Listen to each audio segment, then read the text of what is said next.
Welcome to Indiana Sports Beat Radio, presented by Andy Moore Honda of Bloomington. Looks over the middle, second guesses, fires, throws. Does he make the catch in the end zone? Yes! Touchdown!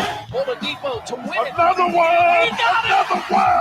Another one! Huge hole! He's at the 30! He's gonna go! 10, 5, touchdown! Jonathan Taylor! Works out by Burke, bounces into Cody, puts it up, scores!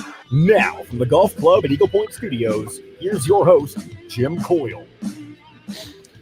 Happy Tuesday. Hello, everybody. Welcome aboard. Kevin Brockway's aboard. How are you, sir? Got his Mets hat on. Pete Alonso won the home run derby last night, and the Mets are in first place at the All-Star break, 3.5 ahead. And it was a fun trip to New York, too. Got a chance to see them beat the Brewers last week, but good to be back and feel refreshed and ready here for hey, Big Ten football media days is a week and a half away. So we're getting up on it. We're creeping up on it. Boy, is it ever. Yeah, the Mets, 3.5 games over the Phillies. But how about the Reds? Let's talk about the Reds. Man, they have made a charge. They're only 4 games back now of the Brewers. They've won 8 out of their last 10 games. And they've had seemed like a long series against the Brewers. That must have been like a 5-game series. And they did really well up in Milwaukee. And Jesse Winker, who's in the All-Star game tonight, Nick Castellanos are 2 guys that are hitting the cover off the ball. And if they can get that pitching, and the Mets come to Cincy next week to play the Reds. I'm going to go Wednesday afternoon game. So that'll be a lot of fun. It's always fun to go down there to beautiful, Great American Ballpark there by the river and see a little baseball. Heck yeah, man. Heck yeah. The Reds, whoo! Can't believe they're close to first place, but they are. We'll see how that swings out. But the Brewers, the Cardinals are in front of the Cardinals, in front of the Cubs. That division has really swung this year. Yeah, the Cubs were in first place. The Cardinals were in first place at one time. It's nuts. The Cubs have really taken a nosedive, and it's going to be interesting to see at the trade deadline who they let go. Chris Bryant is going to be the big name that's going to be out there for a bunch of teams, including my Mets. Hopefully somebody picks him up. But slugging third baseman can also play the outfield. He'll be a guy at the trade deadline that'll be worth monitoring. Absolutely. Dwayne's with us. RBO Sprint's with us from down in Kentucky. What's going on with you today? How is it going with you? What's new? Let us know. Hit us up on the Andy Moore hotline. How was the vacay, man? How was New York? New York was great. It was just good to see family and some high school friends and a lot of good food. I probably gained about 10 or 15 pounds. I felt like, although I did get to the gym a few times, even, the Planet Fitness, but it was just, some nice home cooked meals, mom, and also, good to go to the city a few times. And it was a little cool that first weekend, and then it got really nice and a little rainy also. And my flight was delayed. LaGuardia, what a nightmare on Delta that was. But I eventually got back on Saturday, and it's, just good to be back, and listen to a lot of sports talk radio up there. They have WFAN up there, and you have Vinny from Manhattan saying, I think the Mets should trade Darryl Strawberry for 3 bags of balls or something. That's sports talk radio up there, and all they do is up there. It's kind of nuts. Everyone's a manager, everyone's an expert, everyone's a general manager up there. It's kind of funny. Oh yeah, you had the Mike Francesa and all those guys, man. Yeah, and they're gone now. Mike and the Mad Dog retired. Mad Dog is doing this thing on Sirius now. Actually, he's still hanging around, and he does baseball show on MLB Network. But Francesa is officially retired. But they used to call him up there the sports pope because he knew purported to know everything. And if he didn't know something, he sounded convincing enough that he knew it. Let's put it that way. Well, yeah, he certainly liked to hear his own voice. That's for certain. Gabe Beerman selected in the 7th round by the Marlins. And McCade Brown went in the 3rd round as well to the Rockies. So two Indiana pitchers going pretty high in the draft. And how about that kid from Southridge High School, too? Colson Montgomery went in the first round to the White Sox. And I think there's another kid from Ball State and Anderson. His name escapes me. He went in the fifth round. So it just shows you the state, the high school and college baseball talent within the state. And, Gabe Bierman's from Jefferson City. And, of course, Jeffersonville, excuse me, down south across the, across the river from Louisville. And Jefferson City's in Missouri, a little brain cramp there. But, Jeffersonville. And I think it just goes to show you, that the high school talent in this state. You go back to Scott Rowland, right, from Jasper, a guy that's, moving his way up the Hall of Fame ballot and, might actually make it. So there's a lot of great high school baseball players in the state of Indiana. Oh, yeah, man. Jasper, that area down there, Southridge, Southport. Tucker Barnhart, right, the starting catcher from Brownsburg for the Reds. You got a lot of good players. Heck yeah, man. A lot of sports stars come out of this state from all different places. But Evansville, another great city, produces a ton. Oh, yeah. There's more than that. There's tons of it coming out of Evansville. But football recruiting is rolling, man. The latest, they keep knocking them down, man. That's to me, that's a big get right there. DJ Moore. Yeah, DJ Moore is they beat some people. They really beat some people for him, and that's truly. I mean, not that these other ones aren't, but this one's a really good get. Yeah, no question. And last week they plucked Omar Cooper, right, the wide receiver, away from West Virginia, and a bunch of other squads. And I think it just goes to show you, and this is success begets success. When you have a season like Indiana had last year. And you get the national exposure, it just kind of, really helps that following year with that class. And I think that we're seeing that right now. We're seeing people excited about coming to Indiana to play football. They see Tom Allen and his infectious kind of positivity and the culture he's built, and they want to come. They want to be a part of it. And DJ Moore is certainly a guy, from Fort Wayne, when he's Randy Holt's teammate as well. I'm sure that helped. At Snyder High School in Fort Wayne, Indiana. So, another big offensive lineman from within the state. And, that's an area where, you've got to continue to build depth because we know the Big Ten's a line scrimmage league, man. You got to just, knock people over. And it's really important to protect the quarterback, to establish the run game. And I think that's an area where Indiana is still, trying to grow in terms of their offensive line.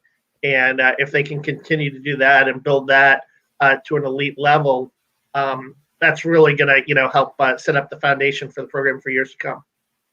I agree. Offensive line, while it gets probably at least attention, one of the most important spots. I mean, running and throwing, man, it all starts with that line. And the best players in the country are evenly too deep in that across that where those guys could be starters. Indiana is still getting to that point offensive. That's probably the last place where they really have to get deep is offensive line, I think. Yeah. They're pretty good everywhere else.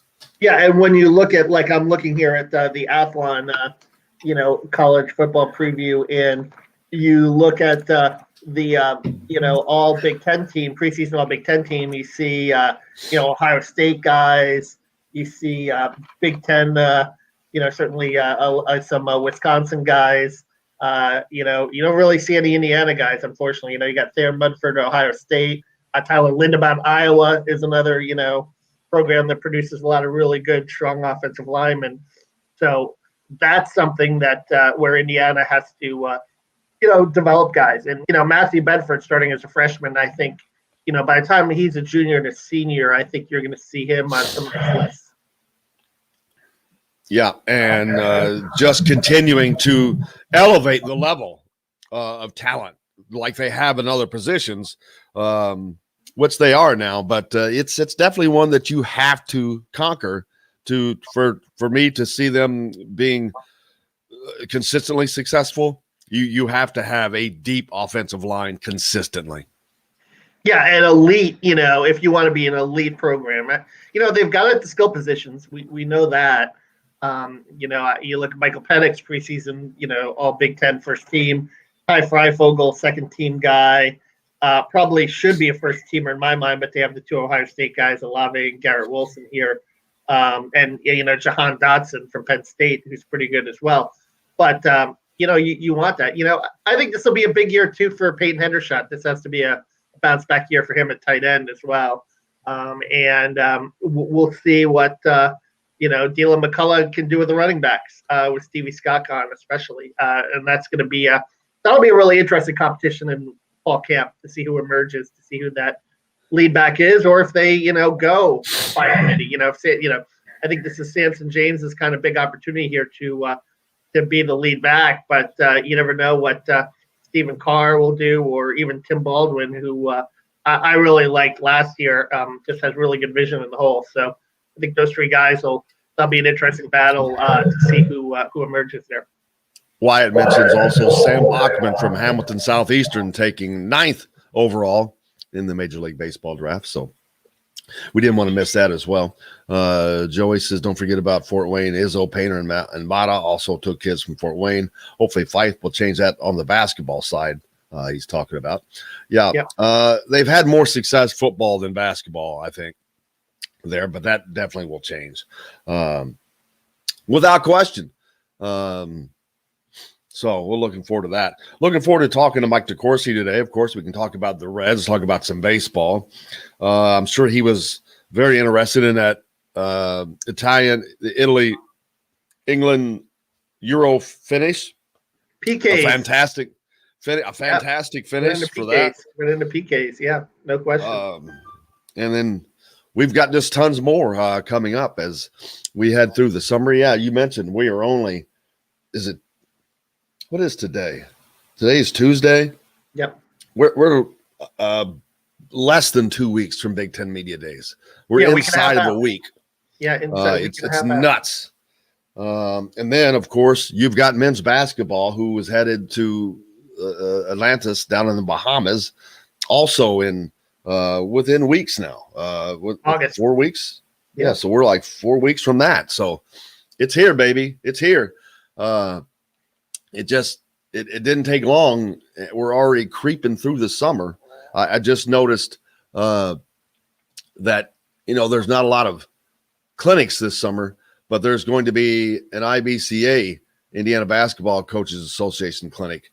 And Mike Whitson's going to appear at that session featuring new Indiana University basketball coach Mike Whitson, and his staff will headline the 2021 Indiana Basketball Coaches Association Clinic on Saturday, October 16th at Lawrence North High School in Indianapolis. Notre Dame's Mike Bray, Miami of Ohio's Jack Owens will also hold sessions in the in-person portion of the IBCA gathering.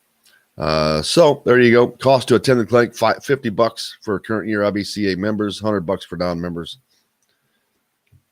So there you go. Good. That's a good move to kind of, for Mike Woodson and the staff to continue to, build those ties within the state for sure. Yeah. And he's someone who needs to do that less than because he's from Indiana. He played in Indianapolis and all that, but yet still does that. I think that's very smart. Very smart. Getting involved with those coaches like that. I agree with you 1,000%. And it's going to take a year or two for right now. Purdue is kind of owning the recruiting. Well, we're kind of over a break. We need to go ahead and take a break, but we'll talk about all that later. But Purdue kind of owns the state in recruiting at the moment. But let's take a break. Mike DeCourcy joins us next. We're back with him right after this. We'll be right back to the Golf Club at Eagle Point Studios for more Indiana Sports Beat Radio with Jim Coyle, presented by Andy Moore Honda of Bloomington. Hey, Hoosier fans, whether you're man, there was something I wrote down about Wayne Gretzky, Mike, to talk about, and I can't remember what it was. I've got the Reds and Gretzky written down for you. I know what the Reds are because the Reds are kicking ass 4 games back. I was like, whoa! Is it being a commentator isn't he a commentator now for TNT or something? Maybe that's what it was. I think that's what it was. Aren't we going to torture USA basketball some? Oh, of That's course. right. 0-2. Oh, man. They didn't lose Kevin, last hey, night, did they? Kevin, can you do me a favor and turn down your volume because you're getting echo? Thank you. Did they lose again last night? They did. They managed to Oh lose my to the awesome. God. I fell asleep. I was watching that game, and man, that's got Kevin Durant and Lillard, Damian Lillard, and I mean, that's not a bunch of punks. No, it's not the full team yet. Don't have Booker and who else? Somebody else in the finals. Chris Paul. Chris Paul, yeah. Is Chris supposed to play? I don't know. Let me see. I know Booker's one. DeAndre Kempo? Ayton, is he on that team? Giannis? Is Giannis? Well, No, he- he'd be for Greek. He'd be for Greek. It's right. He'd be in Greece. Greek freak. Chris Middleton, is he on the team? Middleton, I think, is Chris Middleton. Yes, for sure. Let's see here.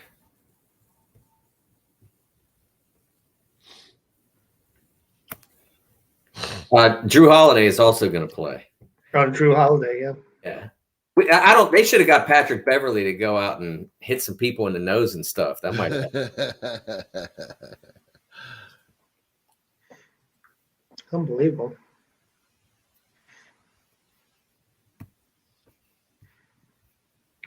Will you go to Big Ten football media day or no, Mike? I am going to go. Yes, at least one of the days. At least one. Bender's coming down, so we have it covered. But since it's here, I thought I'd pop down. Although I have yet to be approved for credentials, so they may decline me. I think they're just slow for some reason. Yeah. Well, I think yesterday was the final day, right? Oh, is that what it is? So they're gonna. Yeah, July 12th. Yeah. Okay, so they haven't approved anybody yet. So. All right, coming back. Jailhouse in Carmel and on 86th Street in Indy have a long list of craft beers and all of the right foods to go with. Plan a day on the links at Eagle Point in Bloomington, then stay for dinner at Sam's Clubhouse. Sam's Restaurants, professionals in the art of food and drink.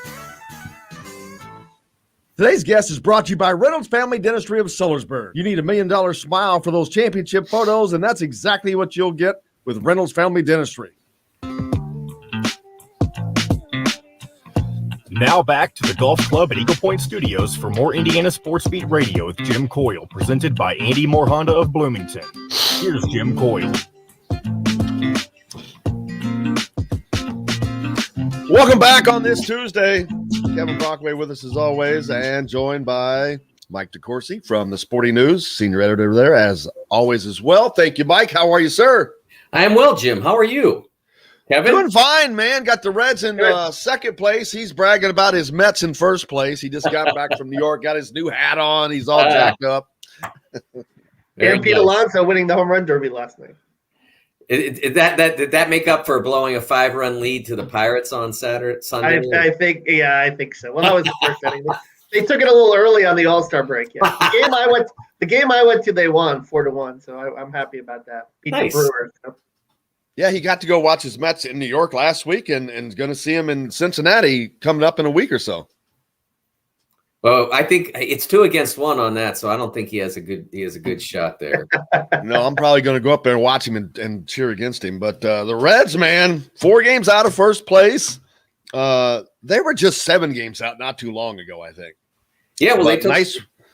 Yeah, the 3 out of 4 against the Brewers was a huge series victory, and they came close to sweeping. They had that, they blew a late lead in the first of those games, but they're on a really nice surge, and I don't think that as they're presently constituted, even with the return of players from injury, I'm still not totally sold that that's the team it needs to be. Would love to see them invest a little bit in some relief pitching. We'll see whether, because remember, you're talking about bringing back somebody like Lorenzen. I mean, he hasn't pitched all year. You can't say, oh, well, he's going to magically be the Lorenzen of the past. So you have to think that they need another arm, at least, if they're going to take a serious run at the division title. Yeah, and they've always been so they're one of those mid markets, and they've been a little tight with money all the time. And it's like, dude, Kansas City does it. Those type of teams, Kansas City's a mid market team. So if they can do it, you just have to. If you want to win a championship, you've got to do what you have to do that. Yeah, when your window opens, you have to go all in. And I think in 2012, I thought the Reds put together a World Series championship type team, and unfortunately, Johnny Cueto was injured pitching in the first game of the first series, like 5 pitches in, and they weren't able to recover from that. But the Royals, when they had their window open, they went in and they won it. The Pirates, by contrast, when their window was open, they said, "We think we can stretch this out. We think that we can stay good and keep in the hunt." And they totally blew it because they didn't go all in and they didn't get there, and then they didn't stay good by any stretch of the imagination. And now they're back to the bottom of the barrel and hoping that they can get another run. And maybe this time, if they do, they'll take advantage of it. But the Reds, this window with Castellanos, with Votto toward the end of his career, it's not going to be open that long. They have to take their best shot, maybe by bringing in an ace. I mean, they've got a nice starting pitching staff, but an ace on the last part of his deal would certainly help, and certainly a relief arm would be great. Yep, and they've got to do it now, baby. Let's see them take on the Mets later on. Team USA struggling a little bit. It's understatement, I guess. That's an understatement, yes, Jim. You're not usually guilty of understatements, but that's one. I'm wondering, are they just too tired? Are they just like, man, they just came out of the NBA season that just came off of off the COVID season that was horrific. I can imagine that they're pretty damn tired. I will say, and I'm never someone who says that, but I'm like, wow. I mean, they have basically played 2 straight years without much of a break, hardly, it seems. Well, but so do the Aussies have a magical elixir? Maybe they do, maybe it's Vegemite. Maybe that's what it is. I mean, because remember, 4 of the 5 starters for Australia last year, plus their 6-man Matisse Thybulle, all played in the NBA this year. Ingles played with the Jazz. They got a little deep in the playoffs. Some of the others have gotten the rest. Someone like Matthew Dellavedova, Patty Mills, those guys didn't play in the playoffs, but still, I mean, they've all been in the NBA. Nigeria had a lot of NBA players, not very many stars, but a lot of NBA players. So I don't think fatigue is a reasonable defense for their performance the first two exhibition games. Maybe it's not really caring. Maybe not about the program, but about the exhibitions. Maybe they're looking at them strictly as exhibitions. But I can tell you that the U.S. used to win these games. Under Mike Krzyzewski, starting in 2008, ending in the 2016 Olympics, his last major competition, they didn't lose any games. They lost 1 game in his entire tenure as U.S. national team coach. And one of the things that I have believed since they hired Mike, I even before they hired Mike, I was an advocate of just hiring a full-time national team coach. Right now, and I know there's more money in soccer in terms of national team competition, but when you look at the U.S. women, Vlatko Andonovski has 1 job.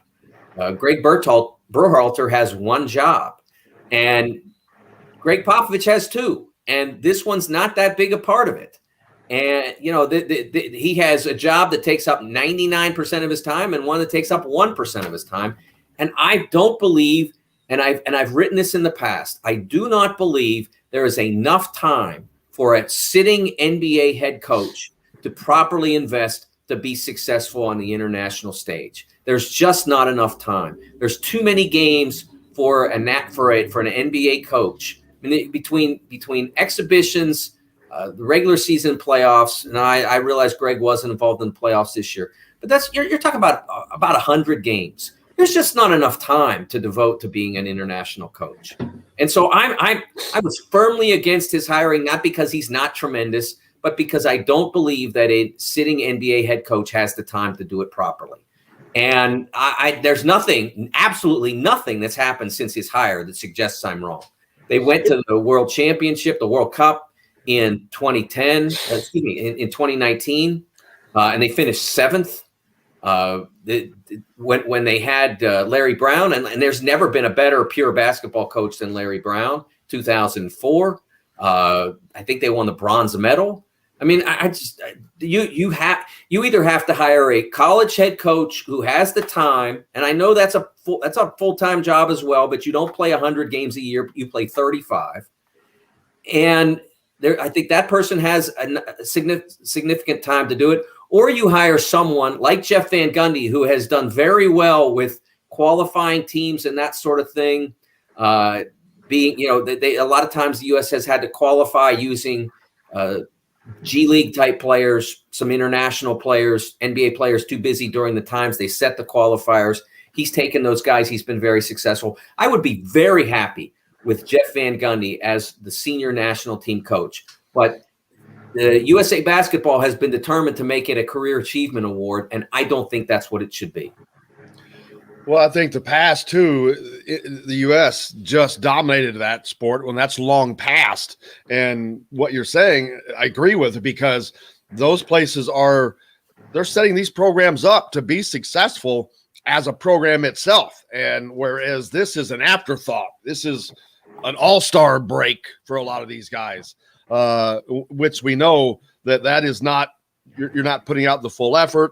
And then there's a number of other things. I mean, so it's very different, Kevin. Don't forget the crazy FIBA rules and the trapezoid lane and everything. Like it's kind of a different game in a way too. The way the floor is constituted and the way it's set up. In 2005, 2006, when they hired Mike to do this job, there was an attitude shift toward how this was going to work. And you could see it reflected in the way they played and the way they approached things. And when I believe when they put Pop in charge, that it sort of went back to what it had been 2003 under George Karl. These are great basketball coaches. I'm not taking anything away from George Karl or Pop or anybody else or Larry Brown. But 2001, I believe it was when Karl coached the U.S. in the what was then the World Championships and is now called the World Cup, and the U.S. finished 6th that year, I believe. I mean, this is not the way it should be. The program has to operate like it operated under Mike, and I don't see that reflected in. I didn't see that reflected in the World Cup in 2019, and I don't see it reflected now. I think the approach is, I'll get to that. I don't think it's a priority enough. And as I said, someone like Van Gundy, who may not, certainly isn't the coach that Popovich is, but he's a terrific coach, and he has the time as a full-time NBA TV analyst. He has the time to devote to being a championship level international coach. Honestly, his work in preparing for broadcasts would be effectively work in preparing for USA Basketball, whether it was scouting the American players that he would use on his team or the international players that he would have to oppose. So I think that is the way that after Popovich's tenure is done, presumably after this Olympics, I think that's the approach that they should probably take in the future. I just don't think a sitting NBA coach has the time to do this well. And he's 9-5 right now. He's 9-5. That's a 680 winning percentage, 660 winning percentage, something like that. When Mike was in charge, they won 98% of their games, now almost 99. The improvement of the world isn't a good enough excuse. That's the same thing they tried to pitch when the 2014 won bronze and the 2001 team finished 6th. That's not good enough. That's not a good enough reason for why the U.S. would struggle at the World Championships and now in prep for the Olympic Games. I agree, and they've got to make the adjustments as such as we go forward because the world is looking to continue to gain. It's like college soccer. This is another argument. I saw an article about Indiana men's soccer sticking to their Midwest roots, where you had Marshall the game this year, which 10 out of their 11 players were international players. That's a route for some schools to go that have not had any success prior. I don't personally like it that all of a sudden you can do that, but that's because I was covering a place that was affected by that. But that's just the norm. It's completely allowed and legal. There's nothing wrong with it. But it certainly changes the games of how things recruiting and how you master recruiting, whether it's Tom Allen or men's soccer in college, whether or not how you master recruiting is whether or not you're going to be successful or not. Yeah, I think that's true in basketball as well. Your approach to recruiting reflects the available pool of talent to you. And, Indiana has been very successful in men's soccer without having to go international. I would assume that if there were a player that they liked, that they had a connection to, let's just say one of the greats from the past, from one of the past championship teams, moved to Europe to play and stayed there and had a son or whatever. And then that son grew up in France or say, and then became a successful player, but maybe not successful enough to make a pro club. And he wanted to come back and play in college. I'm sure that IU would recruit that player. It all comes down to what your market is, what your connections are. And that's true for IU hoops as well. You start in state because you can start in state because there's so much amazing talent in Indiana. And it's also, all those players are so well coached that it makes perfect sense to start in the state of Indiana and then try to complement those players from there. And take a look at Gonzaga basketball too. The success they've had recruiting overseas and some of the players that they've gotten. That's a really untapped, market in terms of even today. You look down the recruiting list and the top 50, mostly in the United States, but sometimes you can find some hidden gems overseas that can really impact your program in a positive way. Absolutely. Michigan with Franz Wagner and his brother, Mo, very successful there. So yeah, that you go where you can get the best players who fit your program, who do the job as student athletes and all of that. No question about that. I wouldn't be surprised to see Rick Pitino doing that. I mean, he went to Greece and coached and knows that the talent. He's been around the world 1,000 times over and had great success last year in his first season there at forget where he even is. Iona. Iona. University of New York, baby. So yeah, it's just a way to do things. Indiana football, get another 4-star recruitment from Fort Wayne, Mike. I know you don't follow this particular aspect of IU sports a lot, but in your coverage, but the recruiting, the importance of continuing to see that recruiting level go up for Indiana is just incredible because that is the basis for success in college football. Is recruiting what we just talked about that, and more specifically offensive line, things like that. This is a big 4-star lineman that they got. It's just continuing the importance of what Tom Allen has done and solidifying that this is a program that is going to continue winning. Sporting News did a ranking of the top coaches in college football. Bill Bender, our terrific college football writer, compiled it. And several staff members who deal with college football voted. And I will say that I was surprised that Tom Allen was ranked in the top 25 coaches, which is impressive enough considering IU's football history. But I would have had him higher, did have him higher on my ballot. My theory on college coaching in general, I compare it to playing golf. And sometimes you go out and you play your local public course and, you shoot whatever you shoot. And then sometimes if you get lucky or you get a friend or you maybe have a couple of $100 burning in your pocket or whatever, you can play Pebble Beach or somewhere like that. Or you have a friend who gets you on at Pine Valley, one of those brutal courses. And it's not the same. So like doing what Tom Allen is doing at Indiana is just way harder in a lot of ways than what Nick Saban is doing at Alabama. I mean, it is. Now, to sustain the greatness at the level that Saban is doing is just ridiculous. But that initial championship team that Saban built at Alabama, not as hard as becoming a consistent factor at Indiana in the Big Ten, where just history hasn't said that you do that.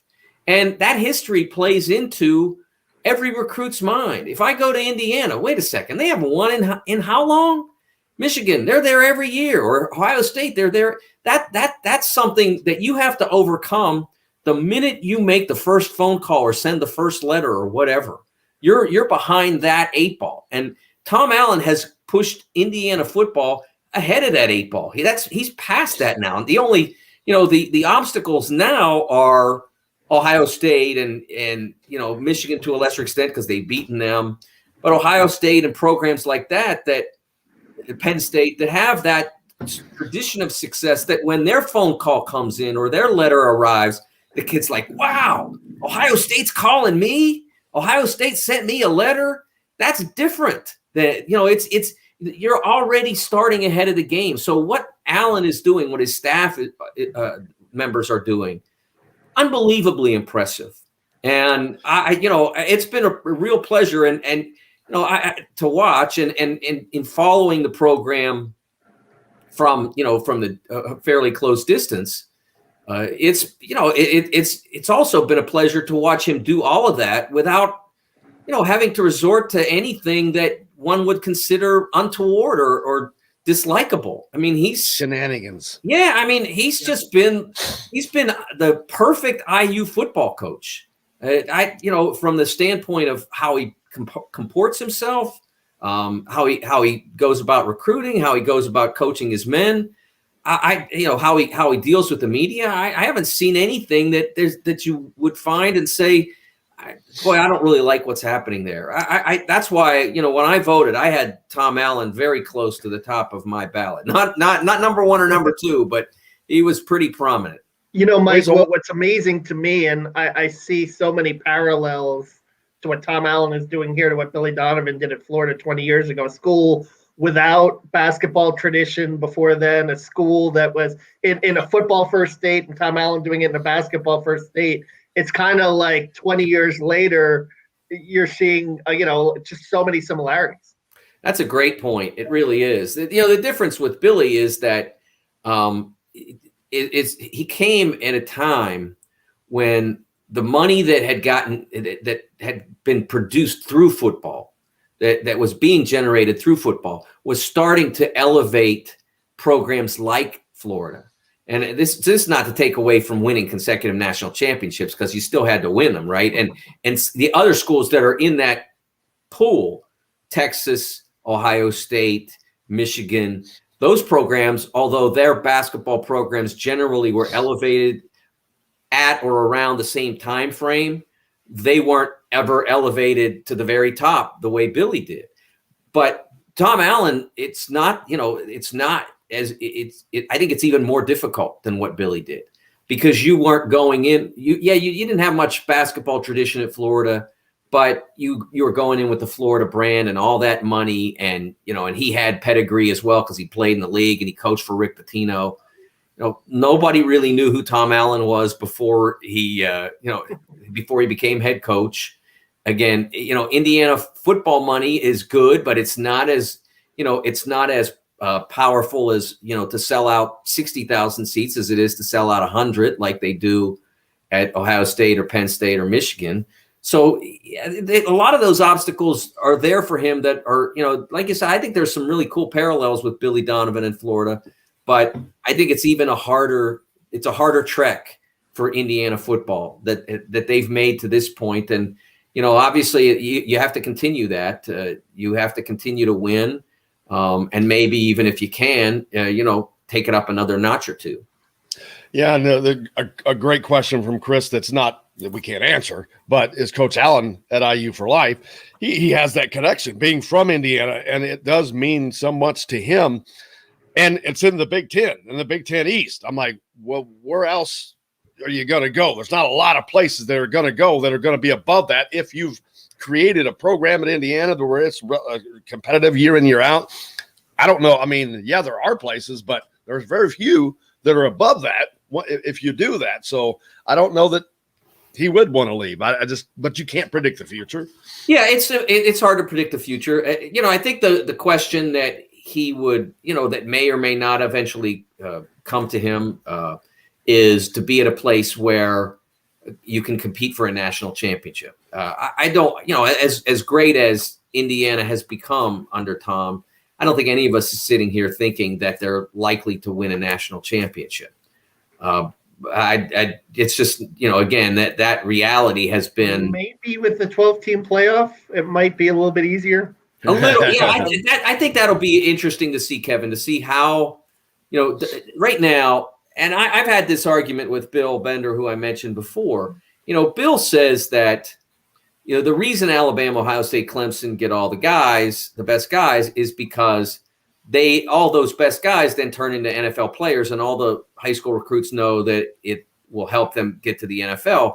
And my answer to that is that, hey, from 2010 to 2015 or 16, every top recruit that went to Kentucky flourished and made it to the NBA, just about every single one. There were very few that slipped by the wayside. And then by 2016 or 17, it didn't matter that Anthony Davis became the 1 overall pick and John Wall became the 1 overall pick and all that stuff. And Carl Towns, guys start going elsewhere anyway, some to Duke, some to places like LSU, et cetera. It didn't matter. So I'm not sure that he's right. I think the fact that those players out there know, if I go to Oklahoma, if I'm a West or Southwestern kid, I go to Oklahoma. If I'm a Southeastern kid, I go to Clemson or Alabama. If I'm a Midwestern kid, I go to Ohio State. I mean, that's generalizing a little bit because it's not exact. But I mean, if you go to one of those 4 schools, you're almost certainly during the course of your career going to be in at least one college football playoff, and probably you'll be in at least 75% of the time if you go to one of those 4 schools, with the way it's been historically. And that's what those guys now know, or what their history has been as they've grown into prospects. And that's not necessarily true if you expand it to 12. Maybe those players start to say, well, I can go to good old State U here, and it's close to home. It's not too close to home. It's close to home, and I can still make the playoff, and that'll be cool. To my family can see me without having to get on a plane or whatever. Maybe that happens. I think it'll be interesting to see, honestly, Kevin, whether or not we see that that split in the elite recruits, whether they start to consider schools beyond that quartet. Mike, what's coming up next for you? Yeah, I'm working on a story. I think I mentioned this to you a couple of weeks ago. I have a piece coming out today, fairly soon, about Greg Popovich chewing out a reporter about the history of USA basketball, recent history of USA basketball after last night's exhibition game. And he tries to correct the reporter based on the reporter's factual assumptions. And the problem is that the reporter's facts are closer to the truth than Greg's. I have that coming in within the next hour or so. And then also I'm doing a piece about, I think I mentioned this to you a couple of weeks ago that I didn't quite finish it, but about HBCU head coaches in Division I men's basketball and how rare it is for them to follow the coaching ladder in the way that coaches from, say, the Big South or the Southland or somewhere like that, the Atlantic Sun, leagues that are ranked similarly, but those coaches, the best of them, they get opportunities that aren't afforded to HBCU coaches and haven't been historically. It's very rare for a coach who succeeds at a high level in an HBCU to get an opportunity at a mid-major school or beyond. And so I talked to some very prominent HBCU coaches about that conundrum. And Butch Beard, did you talk to him? I'm sorry? Butch Beard, did you talk to him? He was at Howard, right? No, I've talked to guys who are sitting now. Okay. Lavelle Moten at North Carolina Central, Robert Jones, who's the head coach at Norfolk State. Those guys have been really successful in the MEAC and have not gotten the opportunities that some other coaches, maybe with lesser records, maybe with similar records, that they've gotten. Remember in 2012, right? Kyle O'Quinn, Hampton State beat who did they beat? They beat Missouri that year. Norfolk State, yeah, absolutely. Yeah, Norfolk State, rather. Excuse me. Yeah, and that, and the coach there did get an opportunity to move up, and that's why Coach Jones is now at Norfolk, the Norfolk head coach. But that's very rare, and honestly, it's some of the facts about who has moved on and who hasn't, pretty remarkable. Some eye-catching stuff, and it's, I wrote a column like this. I can't remember the exact year. I'm gonna say around 98 or 99. So I mean, it's been true for more than 25 years that this has been the case. I think it's a real problem in college basketball that obstacle has been in place for HBCU coaches. Mike, well, man, I cannot thank you enough. Make sure you give him a follow if you don't already, because that's some great stuff coming out. Popovich, of course, an Indiana native from the region, up to the northwest up there. So he's one of those, definitely has that northwest region toughness to him, without Yes, question. Rough guy. Well, hopefully that toughness will prevail over the course of the Olympic Games, which begin next week, and things will go a little better. They can go 0-5 in exhibitions if they come home with a gold medal. That'll be okay. Absolutely. We'll be following those. Mike DeCourcy, thank you so much, man. We appreciate you more than you know. Thanks, Jim and Kevin. Take care. Thank you. The great Mike DeCourcy joining us. We got to take a quick break. We'll be back with more right after this. We'll be right back to the Golf Club at Eagle Point Studios for more Indiana Sports Beat Radio with Jim Coyle, presented by Andy Moore Honda of Bloomington. Whether you're looking for Well, we went long, but what are you going to do?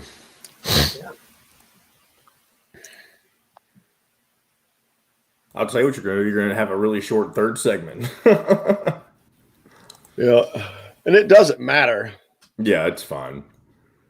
But we should hit the top of the hour. Yeah. When I came back Saturday night, it was a monsoon here, man, in Bloomington. Yeah, Kevin, I saw your tweet about the tarmac thing. What was the whole deal there? It was a nightmare. Thursday was just a nightmare. They kept us on the tarmac for 4 hours, and Wow. then there was a storm. There kept on being storms in our flight path, and then they took us back out there, and there was a storm again, and my flight was canceled on Thursday. So. And then I was rebooked on Saturday, and on Saturday there was like a 3.5 hour delay because the plane couldn't get in from Raleigh. There was some kind of problem, and Wow. I eventually got back. Well, obviously. It wasn't very pleasant. And then they almost lost my bag on Thursday night when they were getting off the plane. And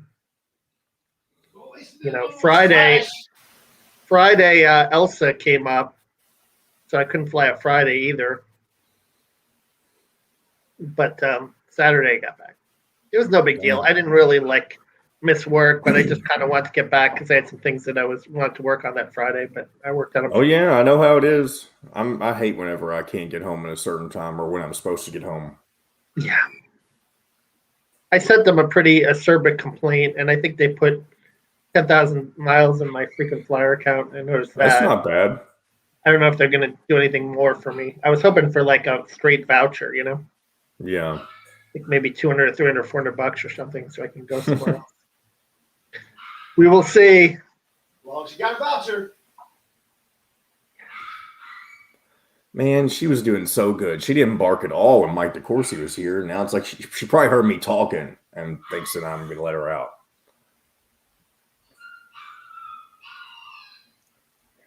Yesterday, the comment section, Kevin was telling me I was a dog abuser. They were joking, of course, but they were saying stuff like that. What kind of dog is it? It's a mix between a few different things, but it's primarily Australian Shepherd.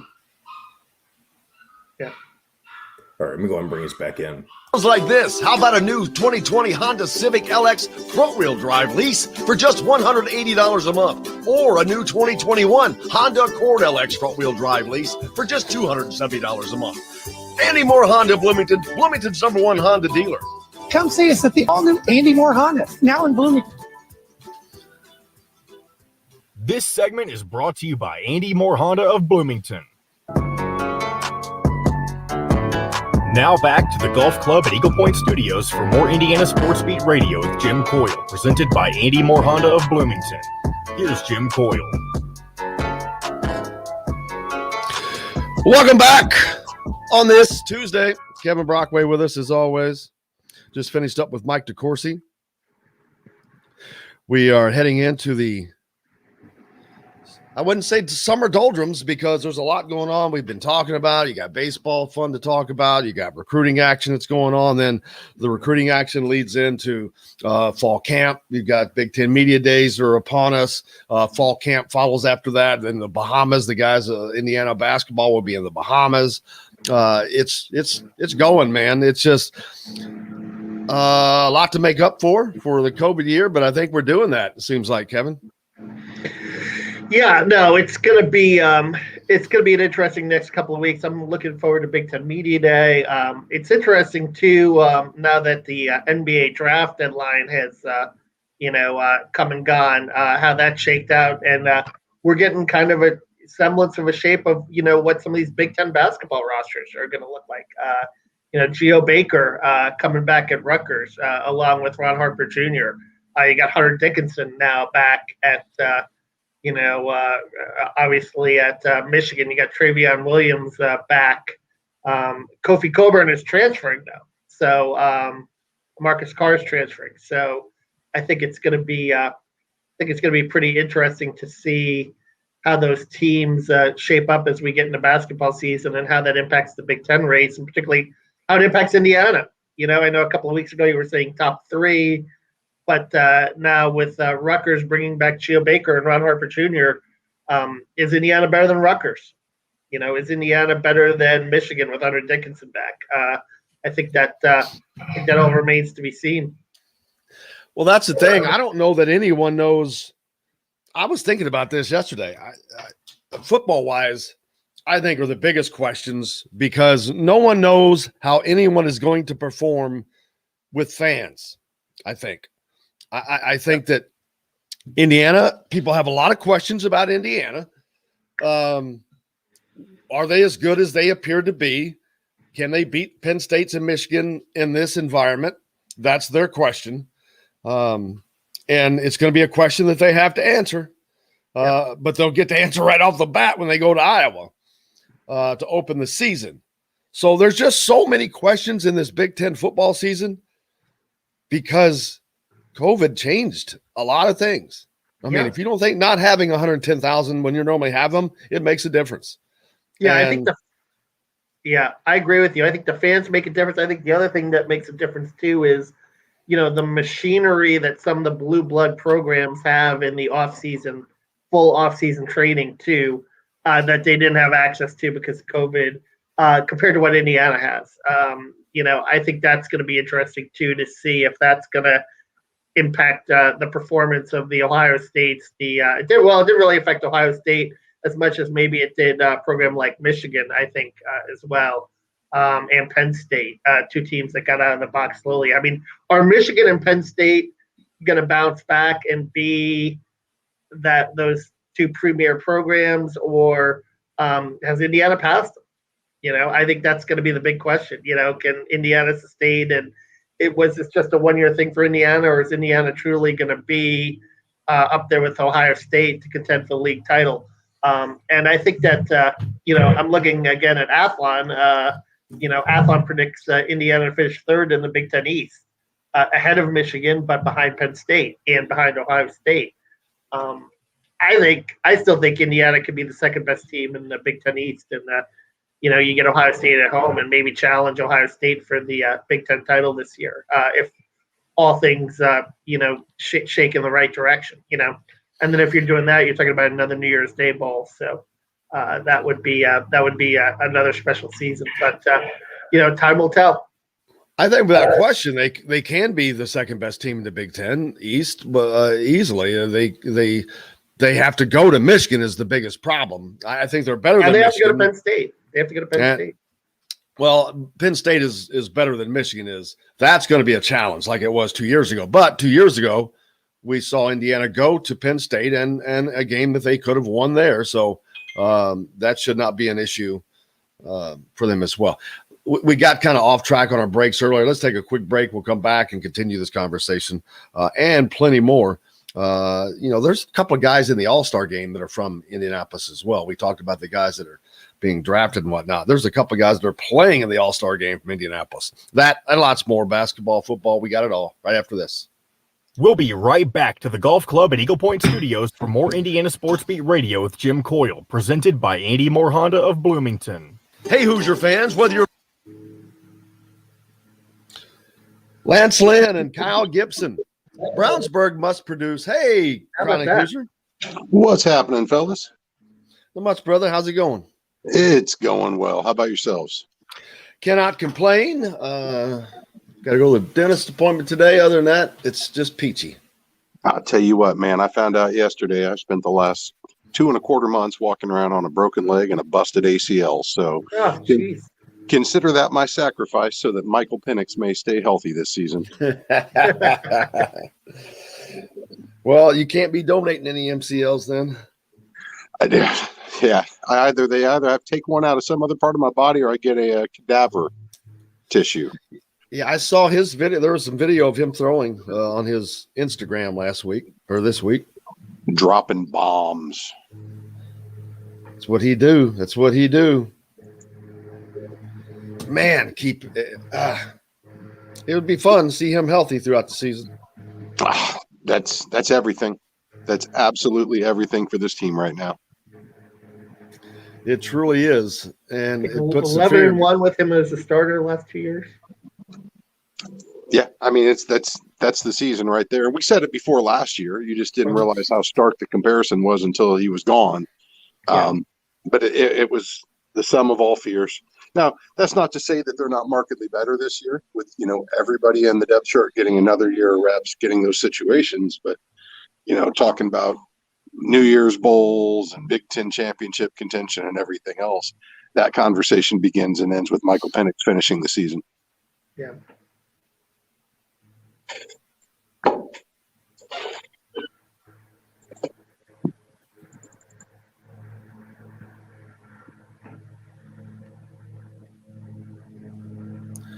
DJ Moore, Deshaun McCullough, Omar Cooper, Trayvon Mullen.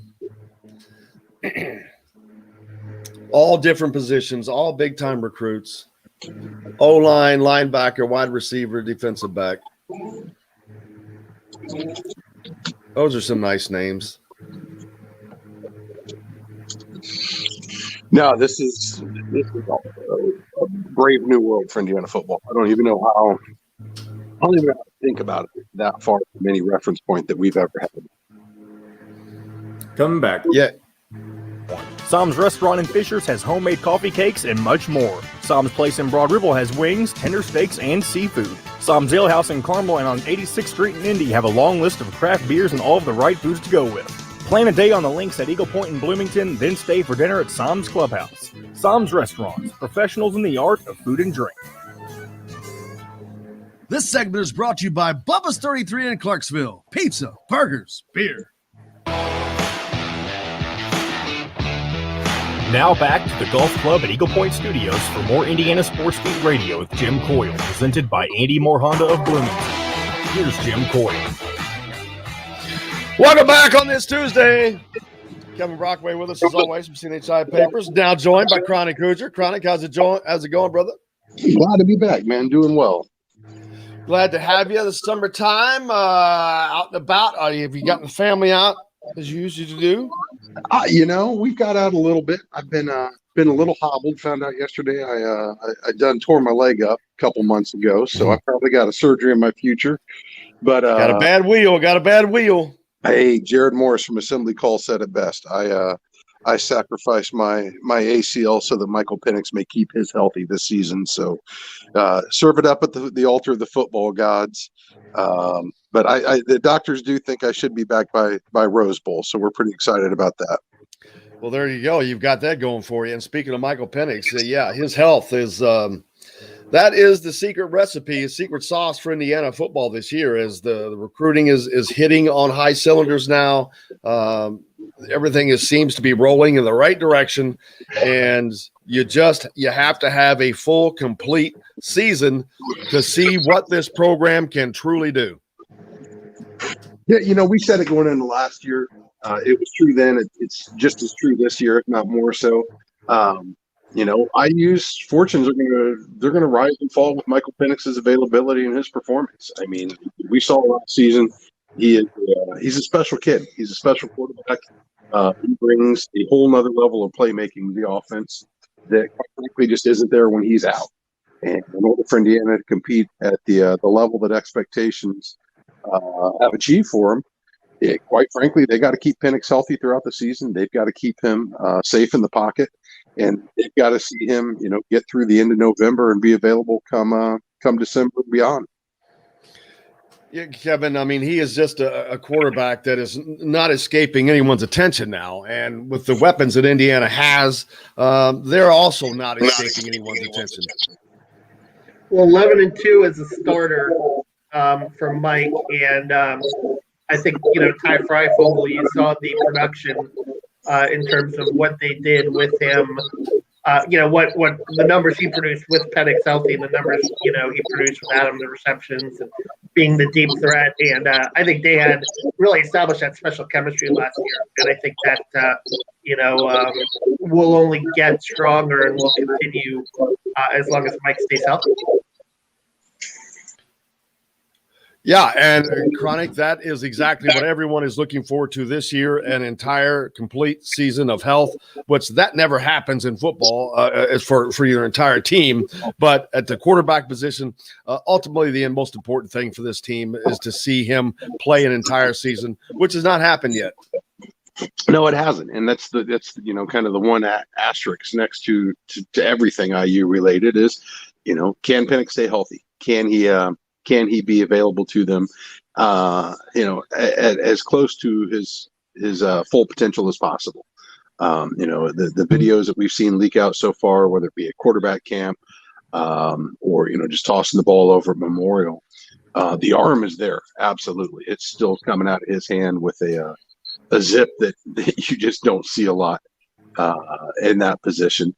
The big question is going to be, can he keep those legs healthy? Can he keep the entirety of his body healthy for the duration of the season? And it's going to put a huge premium on IU's offensive line. It's going to put a huge premium on the pass protection from the running backs and everyone else involved in the protect system. But the one thing that he's going to have to operate under this year, there's no pretense of disguise. There's no surprising anybody as far as what he or the offense he's leading is capable of right now. I would be hard pressed to imagine you'll ever see a single snap where there's not at least one guy assigned to spy on him, knowing the explosiveness that he possesses and the way in the many different ways he can beat you. So the benefit of surprise is going to be out the window. It's another one of those unfortunate truths in the league. Having had a pretty notable injury in last season, there's going to be a lot of guys that want to test with how strong that leg is. And it's just one additional thing that he's going to be prepared to face, because there's going to be a lot of guys flying around his legs here next year. And Kevin, this is a pretty stout schedule to look at. I mean, you've got to go on the road to Michigan, on the road to Penn State. You open on the road at Iowa. You've got Cincinnati as a non-conference game a couple of games into the season. You've got Idaho with a Petrino on the sideline, and you have to travel to Western Kentucky to play them. And that usually doesn't happen where you're traveling for a non-conference game. So they're scheduled. So that's a pretty tough schedule this year. Yeah, no question. I think that that's going to be. I think those first three games are going to be fascinating. You go to Iowa, Then you have Idaho here, and then you have Cincinnati. That's going to tell a lot about the season. And as we know, seasons can really rise and fall on that first month. You get through that first month 4-0, and you're really believing in yourself, and that carries through. Kind of the momentum for the rest of the season in terms of being able to have that kind of belief structure in place. That translates to effort on the field. That translates to crisper practices. That translates to everything. Football is such a momentum sport. It's kind of one of those things that, when you looked at Indiana last year and when they started 4-0, and you could just see it kind of building, and that kind of belief structure that you had throughout the system. You beat Penn State, early in the in that overtime game, and then you beat Michigan at home, something that hadn't been done in years. You beat Michigan State, and it just kind of builds and builds. Yeah, and the momentum from those games continue forward, Chronic. Also on the basketball side, IU basketball has added UNC Asheville to the schedule as that continues to fill out, and we see what the first season under Mike Woodson is going to be like. Yeah, I mean, this is I keep waiting, expecting at some point here sooner than later, you're probably going to see the entire non-conference schedule released. With Big Ten schedule coming shortly thereafter. But you've got to imagine that most of those dates are already penciled in. There's been a lot of them that have leaked out at this point. But getting the official word and filling in any remaining blanks is probably going to happen sooner than later. We have entered the live recruiting period for the first time in, well over a year now. So you've got the staff spread out all over the country. With workouts and conditioning still taking place in Bloomington, just one more level of administrative task that those guys are going to have to complete. But my hunch is, with the team they have assembled over there, I would imagine everybody's kind of on the same page as far as what type of schedule they're looking to build, what they hope to get out of it, and then just plugging in the necessary pieces to get it ready for publishing. But I have a feeling we'll probably be seeing that sooner than later. Circling back to the one thing that IU's got on the football schedule, not only is it robust as all get out, we have a whole new opportunity or a wrinkle this year where you basically hopscotch from major game, a little bit of a drop down in competition back to a major game. I mean, you go Iowa, Cincinnati, Penn State, Ohio State, Michigan. Each one of those games in between those weeks, those are every other game, but each one of those games that fall between those I just listed, a whole host of trap games now baked into the schedule as well. Coming out of Happy Valley, you don't want to get caught looking ahead to Ohio State back in Bloomington because you got Sparty coming in town as well, who's going to have a bad taste in their mouth seeing the spittoon on Indiana's bench. Same thing with Western Kentucky after Cincinnati. Same thing with Idaho after Iowa. Same thing with Maryland after Ohio State, for that matter. So it's going to truly test them both at the high points, but as well as kind of what the mean of the schedule's competition is going to be, because there's no opportunity whatsoever for let up. And I'd say that's probably going to be true for the basketball team as well. As you see their schedule come together, probably not as stiff a competition as what football's looking at. But as you saw with USA basketball here in the last week, when you're trying to get something together with little runway to work with, you don't have a whole lot of opportunities to learn as the schedule just starts accelerating on you.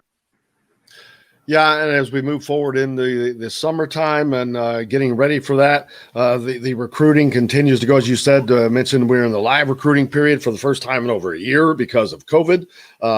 Getting guys on campus has been gigantic. It doesn't matter what sport you're talking about. It has just been huge for programs to get guys on campus. It has improved Indiana's football recruiting, obviously.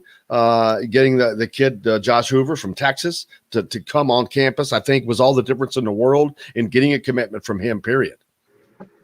Yeah, I mean, that's let's be honest. Everybody that's stepped foot on this campus knows that the physical campus is one of the IU's huge attributes.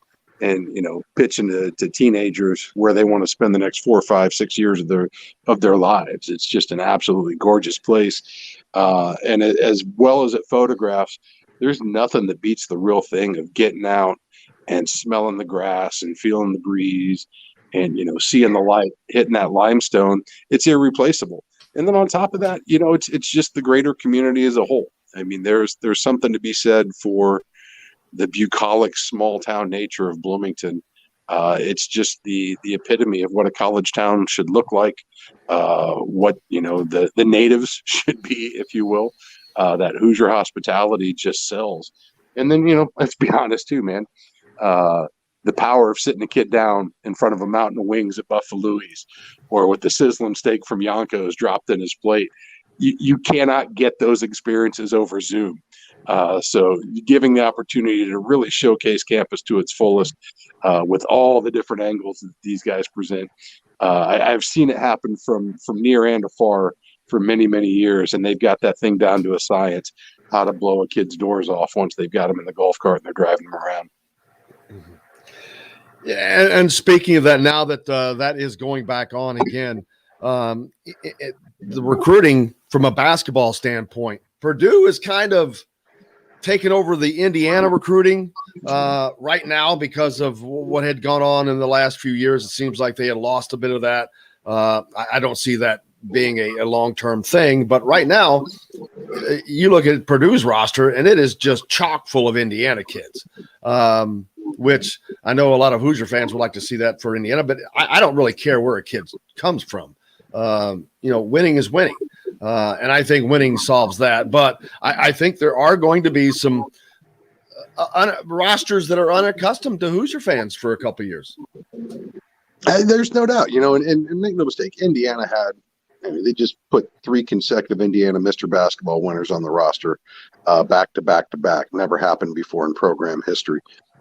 The challenge is Romeo Langford, well, he certainly set the table for other guys to follow. Like I've said it before, I'll say it till I die. You don't get Trace without Romeo first committing to Archie. That the duration of that impact was rather short-lived with his one and done before he was drafted. Now, you got Trace, you've got Anthony Leal still on the roster. Those are pieces that will give you some impact this season, and at least Anthony probably in the years beyond.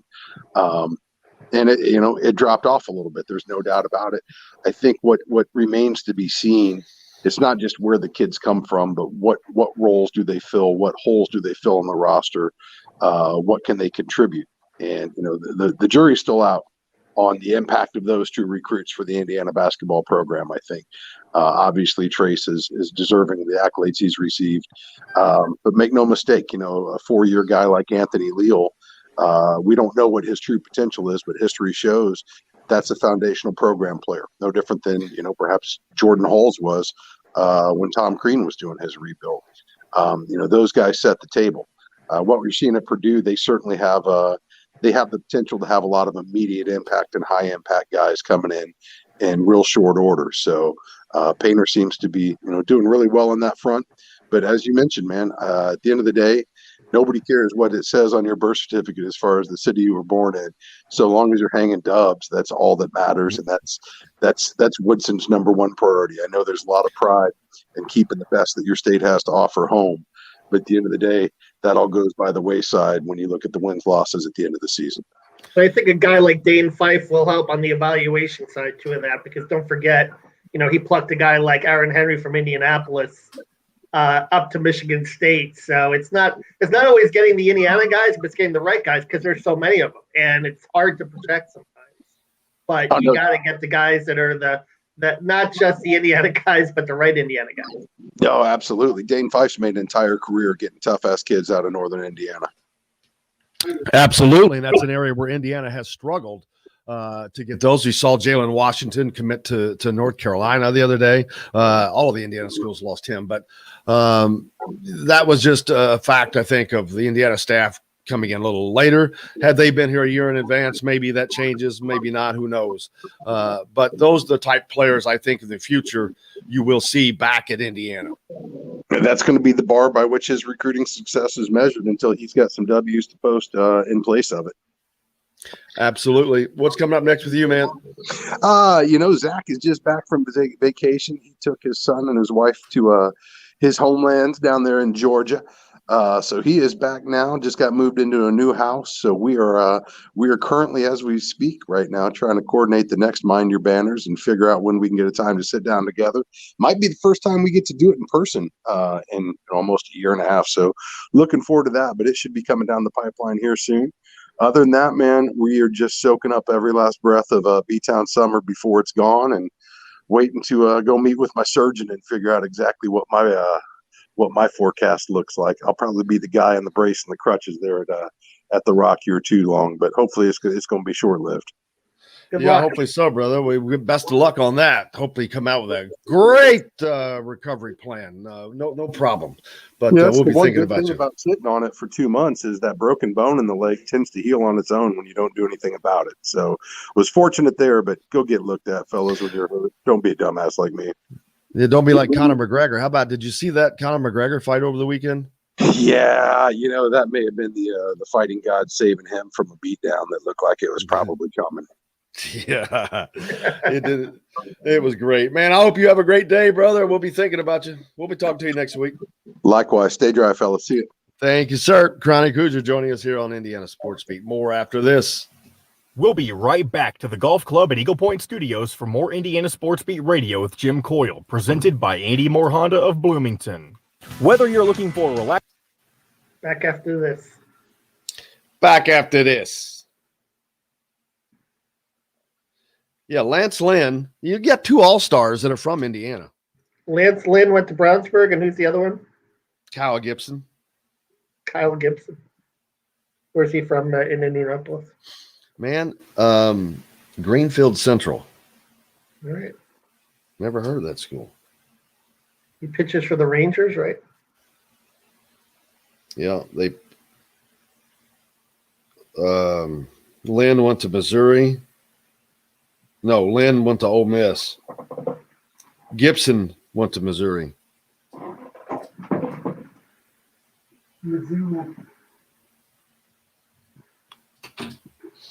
My daughter's visiting me right now. She's headed off to Ole Miss.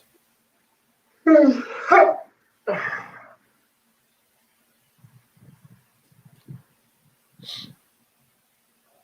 go out and see any music at the Point or no? Oh yeah. What? Can you imagine being a Major League Baseball All-Star and probably not being the most popular athlete from your high school? Why? Who's the most popular athlete from what high school? Brownsburg. I mean, I don't even know who all they got there, but you got Gordon Hayward. Yeah. Tucker Barnhart. Well, you're in a basketball state. Dude, that's all one high school. So the basketball player is going to, trump the baseball player. I'm just saying, one high school, that's a lot of talent for a high school to produce. Yeah. Tucker Barnhart and this guy? 2 major leaguers? Well, Brownsburg's is it a big suburb or no? Or Yeah, kind of. It's a hell of a school. Yeah, we were up there. It's pretty. Yeah, it's...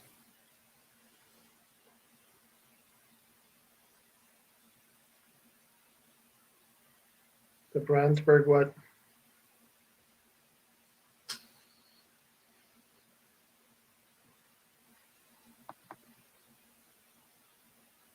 Brownsburg Bulldogs, right?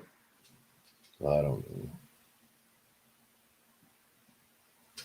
All right, time to bring us back in.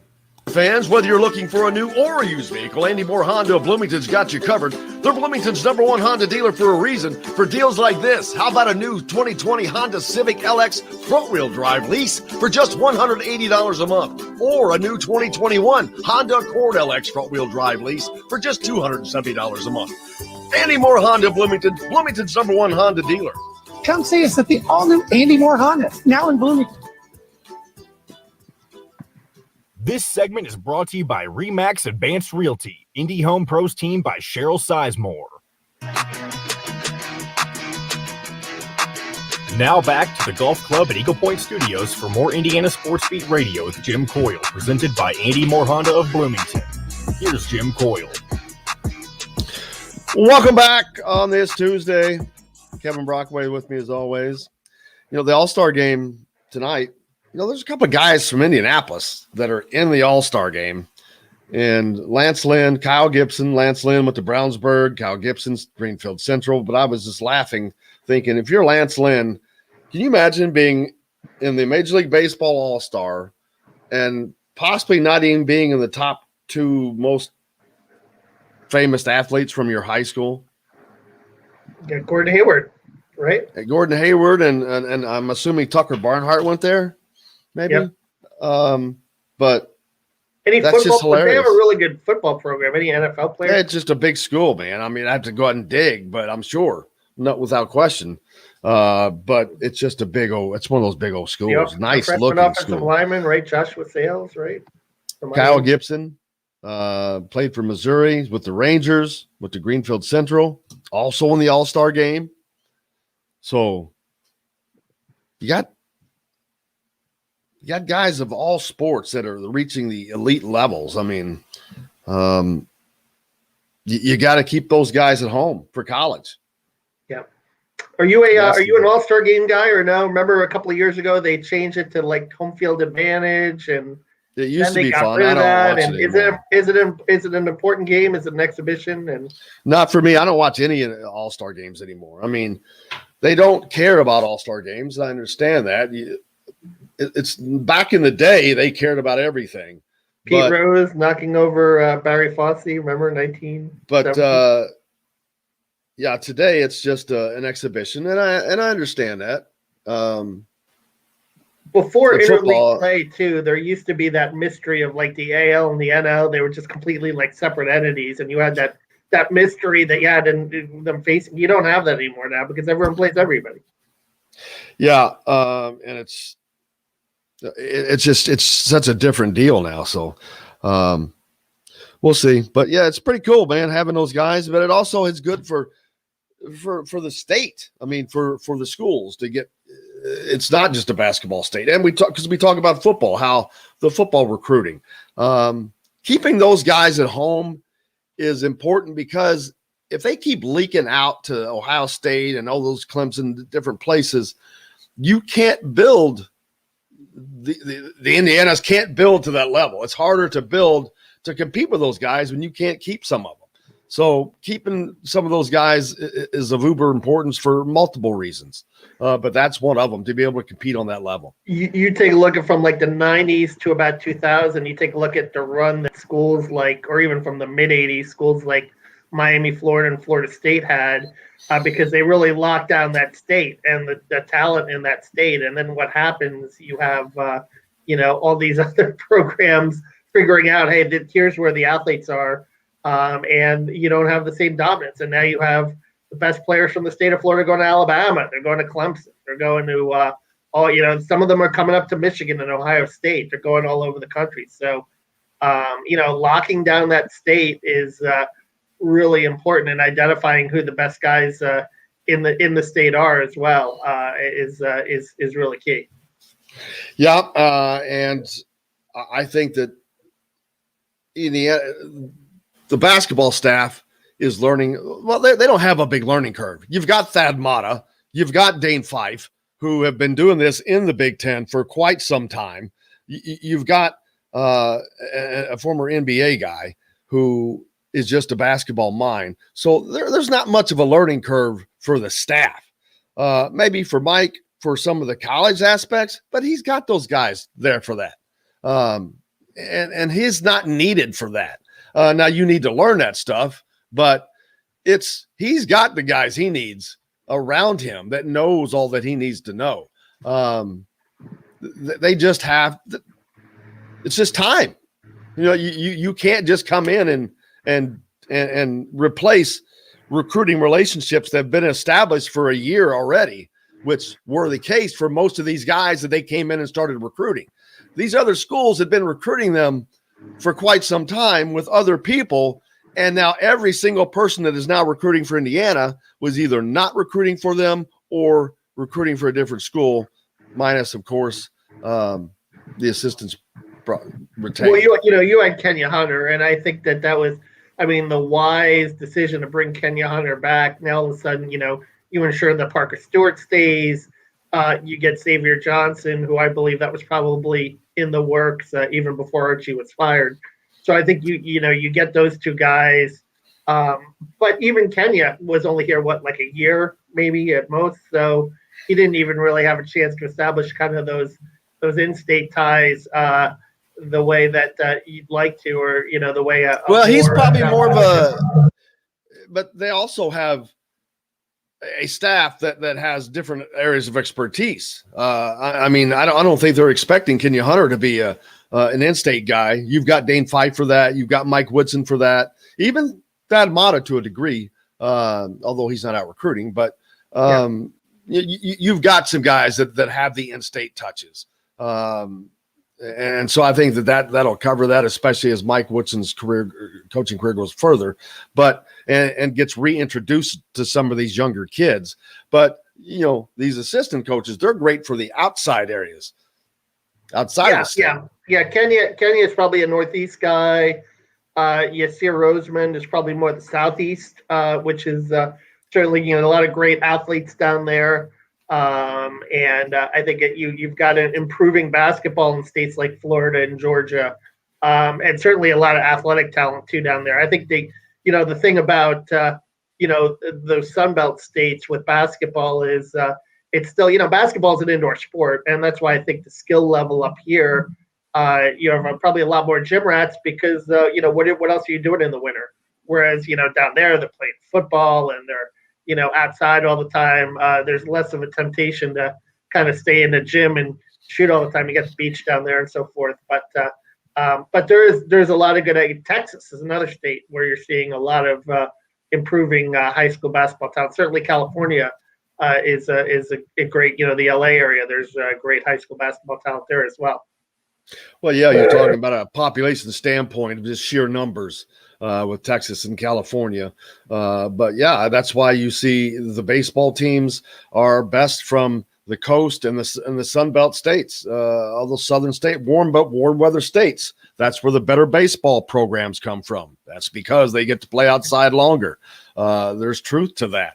And back in the day, there was nothing else to do but play basketball in the wintertime in Indiana. Yeah. So it grew. Vanderbilt is those a little chilly though, and they've got a great, it's not the warmest in Nashville all the time, and they've got Tim Corbin's built a heck of a program there. Well, yeah, it's changed. They're probably the most successful. They're the most northern successful team I can think of. Well, Louisville, but Louisville's not as successful as Vanderbilt. So I would say Vanderbilt is without question the most northern successful team, but you could put Louisville in there without question. Just not as successful as Vanderbilt. But let's go to Louisville. Louisville then becomes the most northern successful team. That's that's like barely halfway up the United States. Yeah.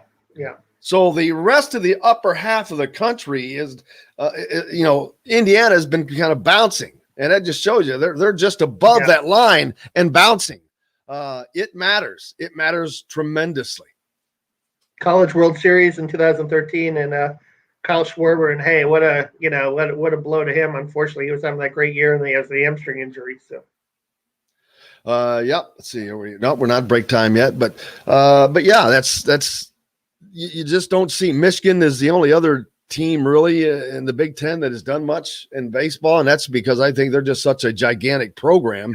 They're able to overcome some of that, but yeah, it's just a fact, man. And Virginia won a College World Series about 5 years ago.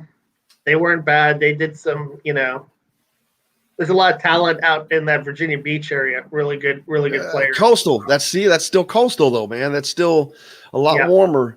Again, follows up with what I say, but yeah, you would think that as the years go by with technology, with indoor training facilities, that would change, but that hasn't changed in baseball a lot. But I think a part of that is the recruiting. You've just got successful programs over the years that have become successful. That's why Chris Lemonis left Indiana and went to Mississippi State. Just because Mississippi State is not known to be a great college sports programs, but they do in baseball. They do in certain sports, and baseball is one of them. And he has a much better chance of winning a national championship at Mississippi State than he does at Indiana. That's just pure and simple fact. And don't forget a lot of these schools, too, that we mentioned that are a little bit on the border of north. I mean, they still get most of their players from Florida. They still get the players from the Sun Belt and the players that can play year-round and that have all through their high school careers. Well, Now, Indiana, you look at their roster, I guarantee they're mostly a Midwest-built program. Yeah. Not too many Florida kids on that roster that I can think of. Mostly in-state kids, right? Yeah. Is that something that Indiana needs to look at? Maybe mixing in the recruitment. That's just something they've been able to do, and we're able to be successful. That has been their mantra so far, and it's. I guess you could say it's worked. They've had a successful program. It depends on what you level success at. Yeah, and Tom Allen has done that in football, bringing in the Florida kids, but it might be a harder sell for baseball than it would be for football for whatever reason. Maybe it's a little tougher to play outdoors in February and March when it's 20 degrees and your hands are numb from swinging that aluminum bat, in that kind of weather. And that's the thing. You can't replace that if you're a northern team, unless you have an indoor heated facility. Yeah, you can't replace that, and that is just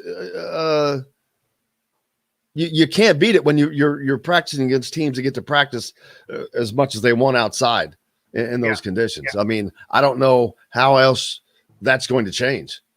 Yeah, I don't think you're going to get any more to build a dome or something like that. You know what I mean? Over Kauffman Field or whatever, No, I don't think so either.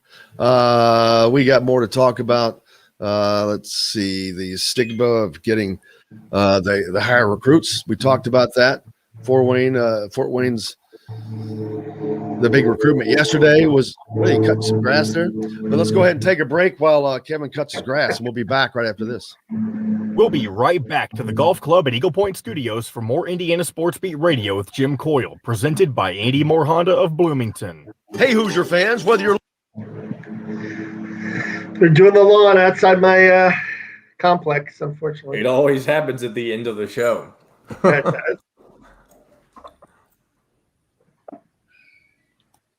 I think they're leaving now.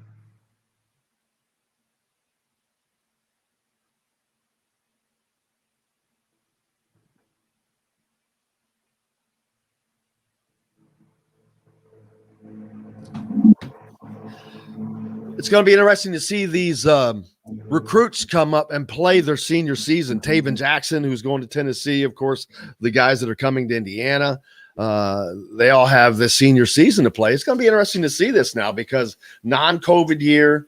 Be interesting to see how they play now that they've committed. So Tavian Jackson's going to Tennessee. That's Tracy's younger brother. Yep. Why didn't he go to? Well, I guess because IU got Hoover and McCulley and. Yep. Yeah. Tennessee. Rocky Top, you'll always be. Good old Rocky Top. Woo, Rocky Top, Tennessee. Rocky Top, Tennessee. It gets really annoying when you go to a football game there, though, man. I can imagine.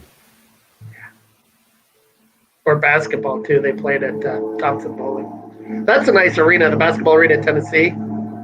Used to be this big old barn, but they redid it when I used to go there, and they put suites up Golly. there. What? I hope those lawnmowers go away. I know.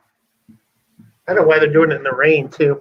Oh, no, he just stopped now. He stopped, and now where's he going? Is it raining? Yeah, it's raining here. Is it raining where you are? I have not looked outside yet. Yeah. It's raining. Okay, it looks like he's leaving. Or maybe he's turning it off.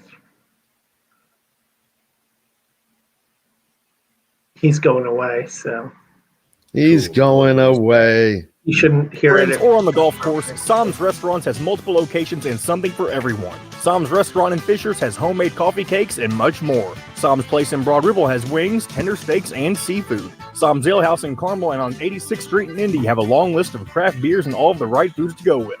Plan a day on the links at Eagle Point in Bloomington, then stay for dinner at Sam's Clubhouse. Sam's Restaurants, professionals in the art of food and drink. This segment is brought to you by Andy Moore Honda of Bloomington. Now back to the Golf Club at Eagle Point Studios for more Indiana Sports Beat Radio with Jim Coyle, presented by Andy Moore Honda of Bloomington. Here's Jim Coyle. Welcome back on this Tuesday. Kevin Brockway's with us. Yeah, the landscaping is done, it sounds like. So, that's kind of the good thing about renting, right, Jim, is that we never have to mow the lawn. There's true about that. That's Shea Brockway. Looking over the athletes that are going to the Olympics just from Indiana, it's staggering. I'd have to compile the list. Cole Hawker, Lily King, Skylar Diggins Smith, Zach Apple in swimming, Michael Brenniger in swimming. It just goes on and on and on. Copa Bianco. Man, there's another Rachel Dinkoff, field and track. Andy Drews, volleyball. Chloe Dygart, cycling. Chuck Inagwiki, track and field. It's just wrestling, more diving, more track. There are a lot of Indiana athletes competing in the Olympics. Fencing, more track. Drew Kibler from swimming. There's another fencing. I mentioned Lily King earlier, I think. Jewel Lloyd. It's crazy. It's just that's and I'm not done. You could go on. That's nuts. Pretty cool. Indiana, one of the smaller states. Not tiny, but 7 million people. Yeah, very impressive. No question. But I was reading a New York Times article during vacation last week about not only the COVID situation there in Japan, but also earthquakes. I guess they get a lot of earthquakes in the summertime there, and they had obviously the terrible tsunami, if you remember, 10 years ago, back in 2011.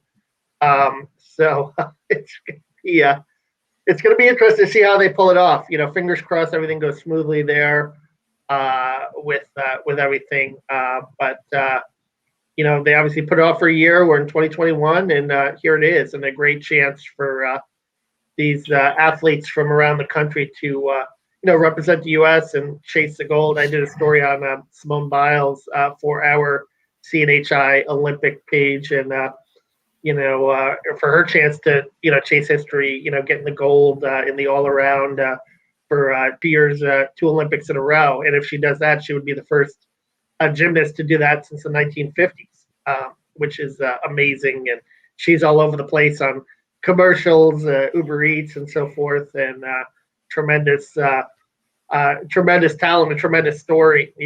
Born in Columbus, Ohio, foster care, goes to Spring, Texas, which is a gymnastics hotbed, and the rest is history for Simone.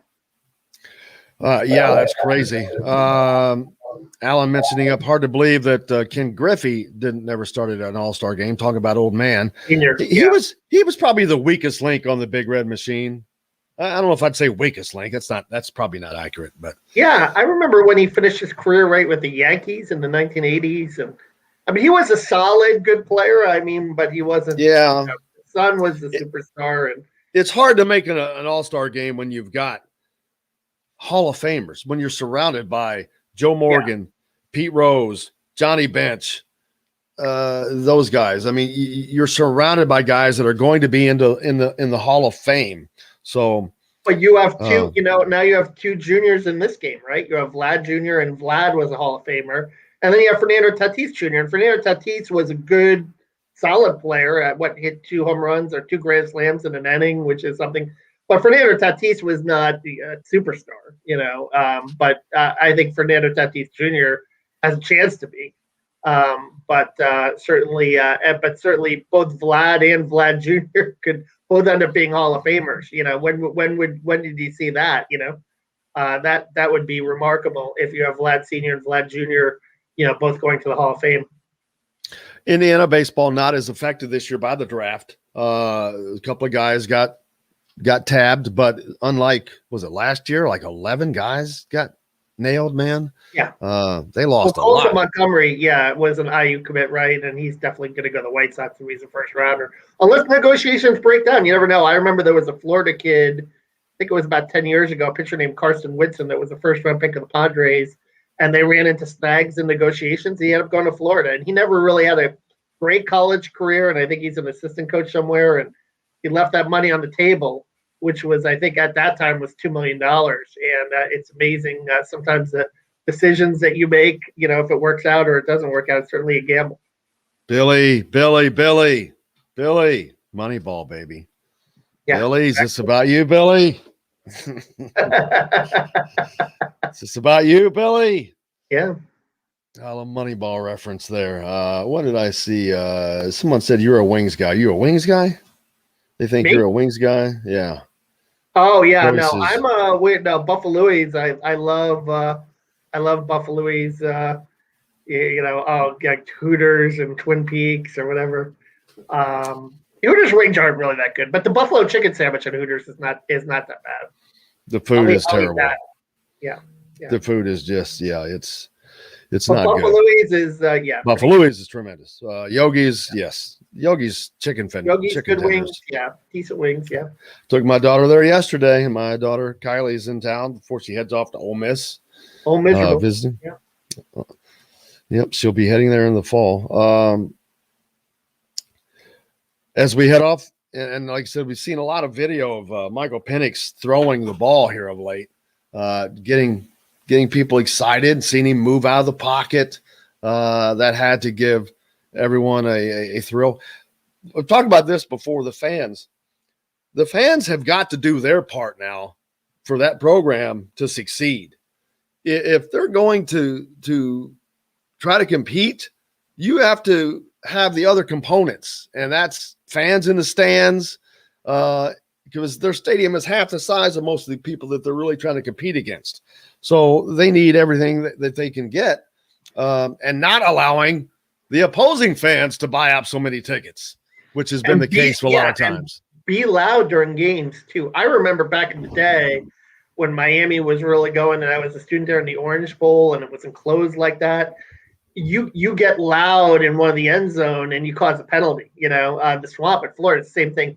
You get loud in that stadium, an enclosed stadium like that, you can, create havoc. You can, get a team off schedule. You can really rattle them a little bit. So, the greatest ever, and be a factor. Yeah.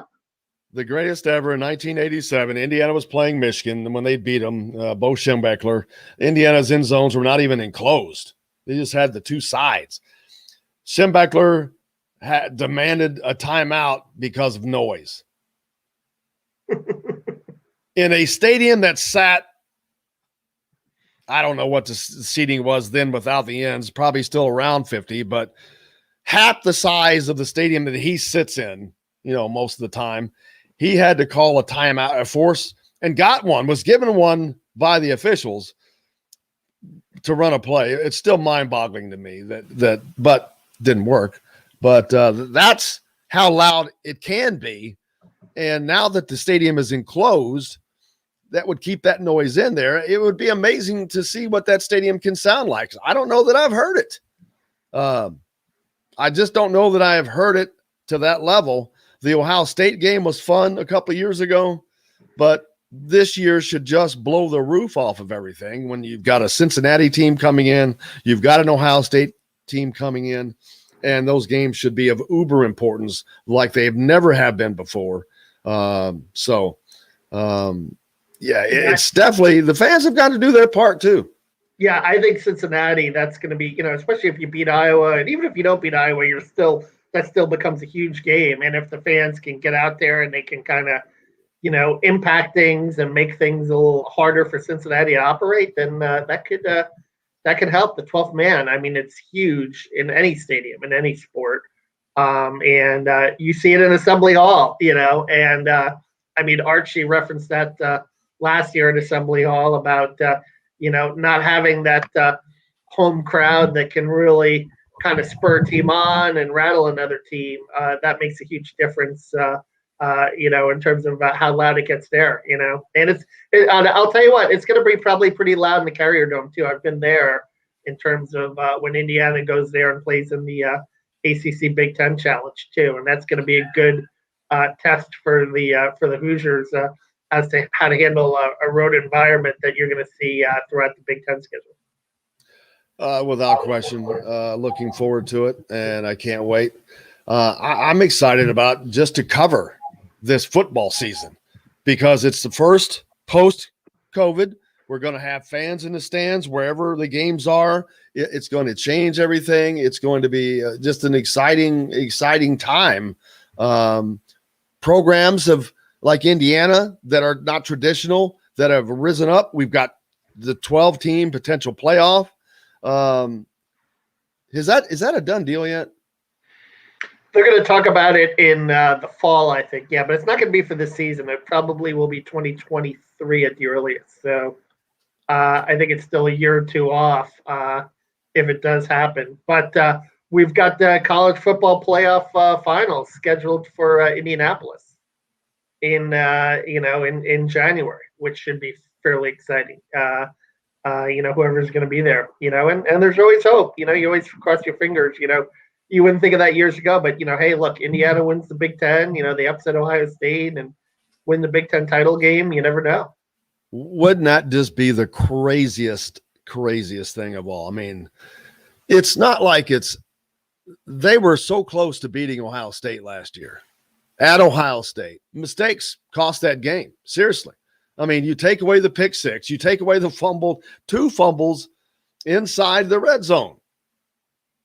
And there's no way they lose by 7. There's 21 points in losses right there. Well, they dug themselves a huge hole, don't forget. I mean, it was 35-0, and then they made the furious comeback. So I think that was like the interesting thing to me. It's like if they could have, kept it close in the first half, and Ohio State was the team last. Well, had they not made those mistakes, they would have not fumbled the ball twice in the red zone off of an interception and a reception down by the goal line.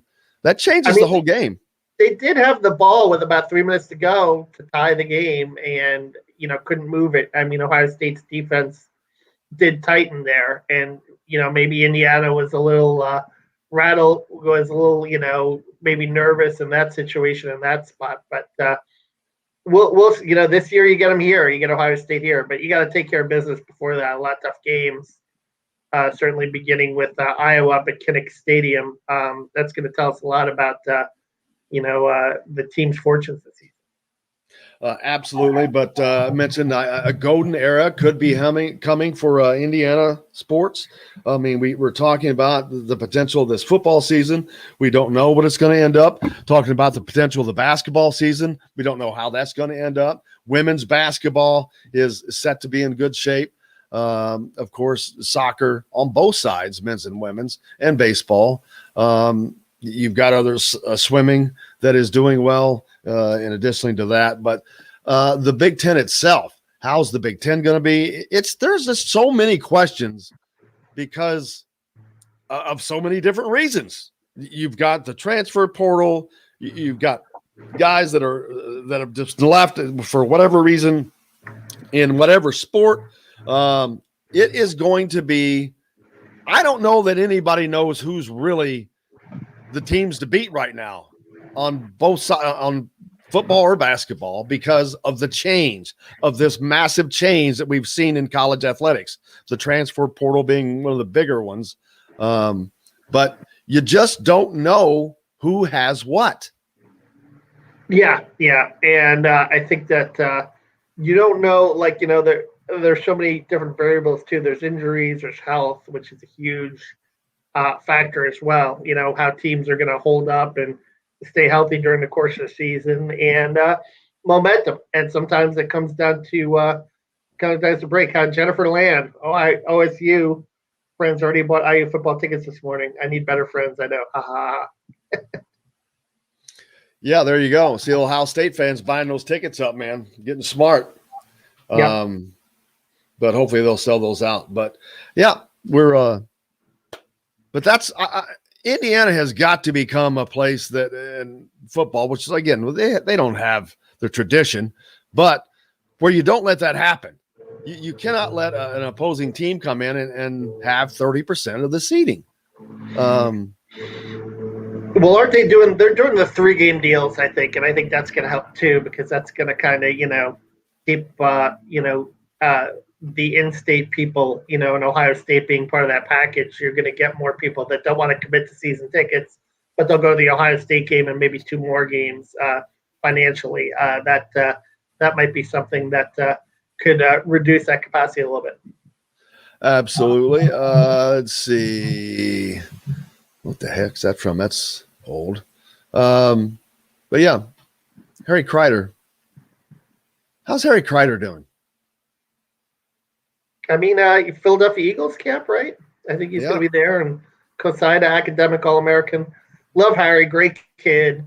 If you remember, I did the story about he's a type 1 diabetic, and obviously playing during the COVID season, that was a little risky, but there were others that did it, right? Mark Andrews in the NFL did it, the tight end for and Jay Cutler's a type 1 diabetic also. So you've got a small fraternity of people there that, deal with it. And Harry dealt with it throughout his college career and has, hopefully, fingers crossed, will be a pro player.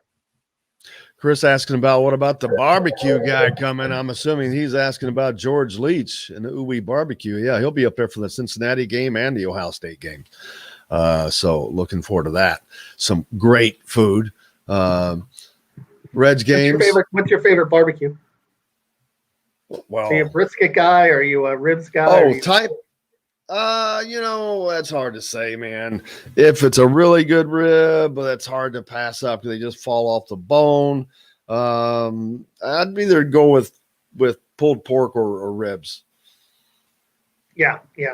There's a good place in Tuscaloosa. It's going to call Dreamland. That's a really good. Brisket's good. It's just it's a little tougher is all, but it's still great.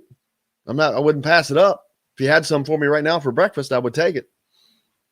Or dinner or lunch. I eat it breakfast, lunch, or dinner. Yeah, anytime, baby. A little mac and cheese on the side, and you're all set there. Well, my favorite breakfast meal, I eat it virtually every day is the chicken dip from Yogi's, mixed in with, I just throw in the skillet, get the barbecue chips heated up, throw in the buffalo dip, and then mix in some eggs and scramble the eggs up. It's amazing. Amazing stuff, man. Got to work it off, man. You got to work it off. But that's the only meal of the day. I don't eat again hardly until late. Right. Let's see. Tim likes Robin Butts barbecue in Sellersburg. Rubbin' Butts. It should be Rubbin' Butts. He said Robin Butts. That's Rubbin' Butts. I know who owns that. Yeah. Down there's that's the greatest name of any barbecue place I've ever heard. I think Rubbin' Butts down there in Sellersburg. Actually be down that way later today. I gotta go visit my friends down at Reynolds Family Dentistry. Can't wait. Got a tooth get cracked. So ouch. Yeah, tell me about it. So got to go deal with that today. Not looking forward to that, but you got to do what you got to do. How's the rest of your day looking? Good. All-Star game. Who do you got tonight? American League, National League, or you're a National League guy because you're a National League guy, man. Yeah. Got to pull for the NL. See if the Reds guys can do anything, but I just want to see the playoffs. But that's a long way off, so I just want to see the Reds make the playoffs. Reds and the Mets, that would be fun.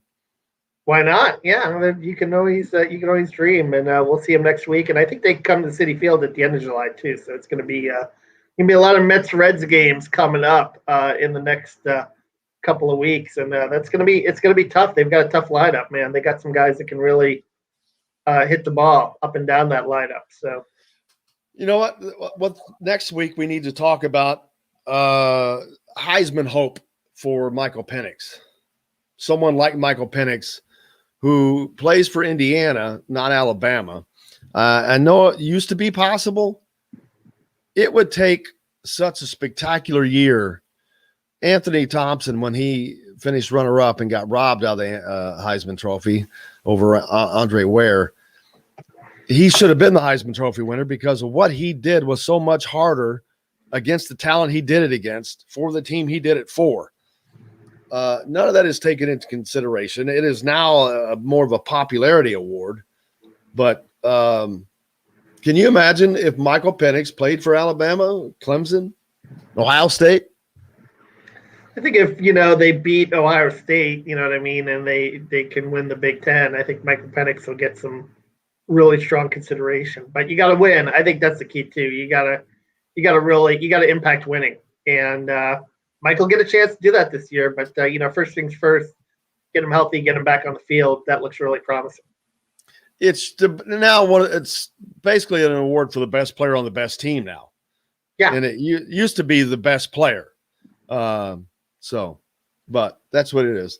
Hey, we're about out of time, but we'll look forward to get to do it again tomorrow. So I can't wait. Looking forward to that, and we'll be back to do that.